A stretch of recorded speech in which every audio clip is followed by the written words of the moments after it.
Assalamualaikum warahmatullahi wabarakatuh. Hai semuanya, perkenalkan saya Ibu Sanda Retmaning Tias. Apa kabar? Semoga kalian semua sehat selalu. Dan jangan lupa untuk selalu mengikuti protokol kesehatannya ya, agar kita semua terlindung dari bahaya COVID-19.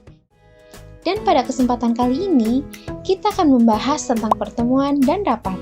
Untuk itu, yuk kita simak baik-baik. Definisi rapat. Rapat identik dengan pertemuan. Orang-orang yang berkecimpung di dunia bisnis sering mengadakan pertemuan untuk memperlancar urusan. Berikut beberapa jenis pertemuan bisnis. Yang pertama, pertemuan individu. Yang kedua, pertemuan rutin. Yang ketiga, pertemuan kepanitiaan. Yang keempat, pertemuan informal. Dan yang terakhir, pertemuan formal. Lalu berikutnya adalah pengertian rapat. Rapat adalah bentuk komunikasi, umumnya secara tatap muka, dalam rangka memperlancar kerjasama untuk kepentingan bersama, dan juga untuk menciptakan koordinasi kerja yang lebih harmonis. Setelah kita mengetahui pengertian rapat, selanjutnya kita akan membahas tentang membuat rencana pertemuan dan rapat. Dalam membuat rencana rapat, ada hal-hal yang harus diperhatikan. Yang pertama adalah fungsi rapat. Salah satu fungsi rapat yaitu sebagai alat koordinasi yang baik antara posera rapat atau karyawan dan organisasi atau perusahaan.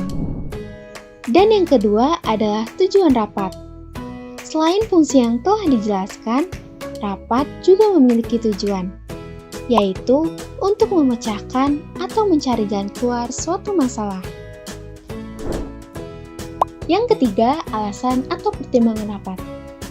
Untuk menciptakan efektivitas dan efisiensi organisasi, maka sebelum mengadakan rapat terlebih dahulu harus dipikirkan dengan matang. Seperti misalnya, apakah semua anggota dalam organisasi perlu memiliki informasi dari persepsi yang sama mengenai suatu permasalahan tertentu. Yang keempat, membuat rencana rapat. Dalam membuat perencanaan rapat, pada umumnya menggunakan metode 5W1H, yakni yang pertama, why, mengapa rapat diselenggarakan? Yang kedua, what, masalah apa yang perlu dibicarakan? Yang ketiga, who, siapa saja yang perlu diundang dalam rapat? Yang keempat, where, di mana rapat akan diadakan? Yang kelima, when, kapan rapat diselenggarakan? Dan yang keenam, how, bagaimana rapat diselenggarakan? Yang kelima, persiapan administrasi bahan rapat. Apa saja sih administrasi yang harus dipersiapkan? Berikut hal yang berkaitan dengan persiapan administrasi. Yang pertama, menyusun acara secara sistematis. Yang kedua, menentukan peserta rapat. Dan yang ketiga, membuat surat undangan rapat. Yang keenam, menyusun acara rapat. Acara rapat biasa disebut dengan agenda rapat. Agenda rapat adalah pokok-pokok pembicaraan yang akan dibahas dalam rapat. Contoh susunan acara rapat terdiri dari pembukaan, pembacaan susunan rapat, laporan rapat sebelumnya, pembahasan materi rapat, penutup, dan lain-lain. Yang ketujuh adalah undangan rapat. Undangan rapat sendiri memiliki fungsi, yaitu untuk memastikan siapa saja yang datang hadir dalam pertemuan atau rapat tersebut. Undangan rapat berisi hari, tanggal, tempat acara, dan acara rapat. Dan yang terakhir adalah mempersiapkan tempat, perlengkapan, akomodasi, dan konsumsi rapat. Jika rapat dilaksanakan di luar kantor, hal pertama yang harus dipersiapkan adalah tempat rapat. Selain tempat rapat, hal yang juga perlu dipersiapkan yaitu perlengkapan rapat. Beberapa hal yang perlu dipersiapkan berkaitan dengan perlengkapan rapat yaitu alat tulis kantor, stop map, stylus, LCD, notebook, komputer, buku-buku referensi, daftar hadir, dan lain-lain.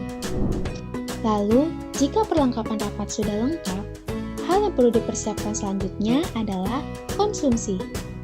Konsumsi dapat berupa makanan ringan atau makanan berat. Fungsinya agar peserta rapat nyaman dalam mengikuti kegiatan rapat. Selain konsumsi, akomodasi juga sama pentingnya. Untuk rapat atau pertemuan yang sangat penting dan memakan waktu lama, biasanya para peserta rapat akan menginap di suatu tempat. Untuk itu, kita harus mempersiapkan akomodasi dengan sebaik mungkin. Nah, kini kita telah sampai di penghujung materi. Semoga materi ini bermanfaat untuk kita semua. Baiklah, sebelum saya tutup materi ini, saya himbau kepada kalian semua untuk selalu menjaga kesehatan dimanapun kalian berada. Sampai jumpa lagi. Wabillahi taufiq wal hidayah. Wassalamualaikum warahmatullahi wabarakatuh.